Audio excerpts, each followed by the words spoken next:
auto racing drives team owner Chip Gana.ssi, but his heart belongs to Pittsburgh. Pittsburgh. The ceremonial first pitch of the Pittsburgh Pirates home opener flew off the mound and solidly into the catcher's mitt. It wasn't a strike, but it also wasn't a weak pitch that bounced on the ground halfway to the plate, as so many of these tosses by celebrities and semi-celebrities do. Chip Ganassi made sure of that. Chosen by the Pirates for the significant honor of opening their home season April 2, Ganassi, a native and lifetime resident of the Pittsburgh area, didn't leave behind his competitive nature, framed by a career in auto racing, when he crossed over to another sport. With the help of longtime friend Dave Klasnick, a former baseball coach, Ganassi worked for days on his pitching form, then arrived early at the park on game day to warm up on a practice mound under the stands at PNC Park. Some might consider this overkill, but it wouldn't surprise friends of Ganassi, whose drive to succeed across several decades in auto racing has made him one of the winningest team owners in the sport. That success also has made Ganassi celebrated in his hometown, which tends to invest its sports attention in the Pirates, Steelers and Penguins. Pittsburgh is probably not a NASCAR town or an IndyCar town, said Pirates team owner Bob Nuttig. But many of us know Chip for being Chip and being engaged. I think there's a good recognition here of the depth of success he's had. He's such a passionate and competitive individual. He's had tremendous success in every challenge he's tackled. Ganassi's racing portfolio includes wins in the Indianapolis 500, Daytona 500, Brickyard 400, 24 Hours of Le Mans and 12 Hours of Sebring.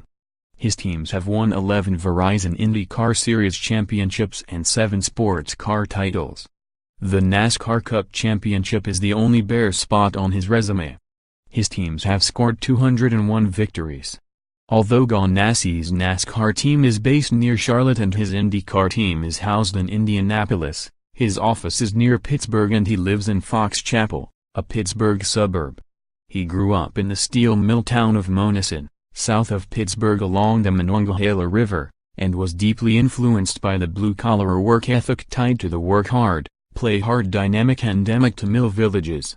As a kid, Ganassi was a fan of the Pittsburgh pro sports teams and remembers going to baseball games with his father, Floyd, at Old Forbes Field. Pittsburgh was like the center of the earth for me, Ganassi said. That's how big it was for me. I always pictured myself running one of the big corporations downtown. The detour along that path occurred when Ganassi's father, who owned an asphalt paving business, failed to receive payment for work on a go-kart track. Instead, the Ganassi family wound up with several go-karts. If you have one go-kart when you're a kid, that's fun, Ganassi said. If you have 3 go-karts, that's a major racing series. It was for my cousins and me. I grew up with karts, dirt bikes, snowmobiles, ATVs. I sort of had this fossil fuel-fired youth.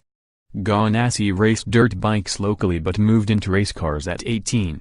While attending Duquesne University, where he received a degree in finance, he raced sports cars and Formula Fords before moving up to Indy cars. Ganassi graduated from Duquesne, turned 23 and qualified for the Indianapolis 500 all in a 10-day period in 1982. He had his sights set on major league driving, but that career goal was derailed, largely because of critical injuries he suffered in a brutal crash in an IndyCar race at Michigan International Speedway in 1984. He drove a few races after recovering but soon directed his energy toward building a winning race team for other drivers. In the crash at the Michigan track, Ganassi's open cockpit car flipped and hit a guardrail driver's side first at high speed.